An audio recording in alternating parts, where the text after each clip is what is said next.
एक खुफिया रिपोर्ट के मुताबिक कई देशों के बाद अब सऊदी अरब ने भी परेशान होकर चीन से खरीदे गए CH-4 ड्रोन का इस्तेमाल बंद कर दिया। रिपोर्ट के मुताबिक सऊदी अरब ने जो ड्रोन चीन से खरीदे उनमें बार बार तकनीकी खराबी आ रही थी, जिसने सऊदी अरब की वायुसेना की मुश्किलें बढ़ा दी, क्योंकि चीन ने अपने इस ड्रोन को दुनिया के सबसे आधुनिक ड्रोन में एक बताकर बेचा था।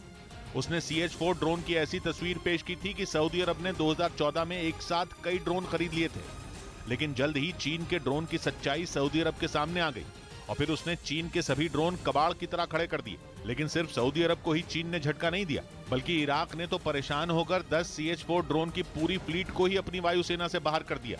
जबकि अल्जीरिया के साथ तो और भी बुरा हुआ। उसने चीन पर भरोसा करके 3 CH-4 ड्रोन लिए थे, लेकिन वो तीनों ही क्रैश हो गए। लेकिन चीन ये मानने को तैयार नहीं कि उसने जो ड्रोन दूसरे देशों को बेचे वो उनके लिए मुसीबत साबित हो रहे हैं, क्योंकि वो इसे दुनिया के बेहद घातक ड्रोन में एक बताता है। चीन दावा करता है कि CH-4 ड्रोन की ताकत देखकर ही कई देश इसे अपनी वायुसेना में शामिल करना चाहते हैं। चीन के मुताबिक CH-4 ड्रोन 400 किलो विस्फोटक लेकर 40 घंटे तक हवा में रह सकता है और इसकी रेंज करीब 5000 किलोमीटर तक है। इसके साथ ही CH-4 ड्रोन हवा से जमीन पर मार करने वाली मिसाइल, लेजर गाइडेड बॉम्ब और एंटी टैंक गाइडेड मिसाइल से भी लैस है। लेकिन अब दुनिया के कई देश चीन के इस ड्रोन से किनारा कर रहे हैं, जिसके बाद कहा जा रहा है कि चीन ने सपने दिखाकर उन्हें ठग लिया। इधर सुशांत सिंह राजपूत केस में नया दावा सामने आने के बाद उनकी बहन ने CBI से मदद की अपील की। एक रोज पहले ही सुशांत के पोस्टमार्टम के वक्त वहां मौजूद रहने वाले एक कर्मचारी रूप कुमार शाह ने दावा किया था कि उनके शरीर पर चोट के निशान थे, जिसके बाद सुशांत की बहन श्वेता सिंह कीर्ति ने ट्वीट कर CBI से नए दावे की जांच की अपील की। उन्होंने मुंबई के कूपर अस्पताल के कर्मचारी रूप कुमार शाह को सुरक्षा देने की भी मांग की, जिन्होंने सुशांत के शरीर पर चोट के निशान होने का दावा किया था। वो मार लगेला अलग ढंग के था, हमने जब देखा तो वो फ्रैक्चर के माफिक था।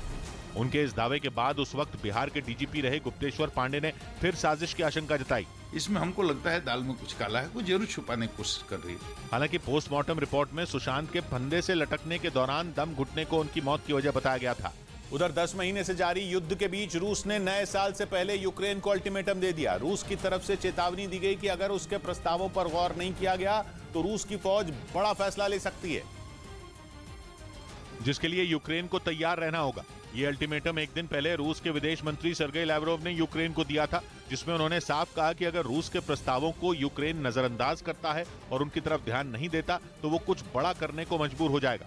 जिसका मतलब ये निकाला जाने लगा कि रूस यूक्रेन पर किसी बड़े हमले की तैयारी में दिख रहा है। सर्गेई लैवरोव ने यह बयान ऐसे वक्त में दिया जब रूस के राष्ट्रपति व्लादिमीर पुतिन ने एक दिन पहले ही ये कहा था कि वो बातचीत के लिए तैयार है। लेकिन तब यूक्रेन और पश्चिमी देशों की तरफ से पुतिन के इस ऑफर को ठुकरा दिया गया। खबरें हैं कि ज़ेलेंस्की ने फैसला लिया है कि वो रूस के घुटने टेकने तक इस लड़ाई को जारी रखेंगे, क्योंकि उनका मानना है कि एक तरफ पुतिन बातचीत पर जोर दे रहे हैं और वहीं दूसरी तरफ रूस के यूक्रेन पर रॉकेट और मिसाइल हमले थमते नहीं दिख रहे।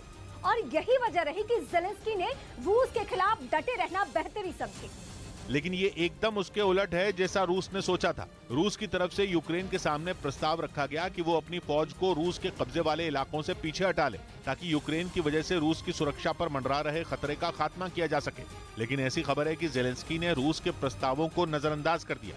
ऐसे में रूस के विदेश मंत्री ने यूक्रेन को अल्टीमेटम दिया कि या तो वो रूस की बात को चुपचाप मान ले, नहीं तो रूसी सेना से निपटने को तैयार रहे।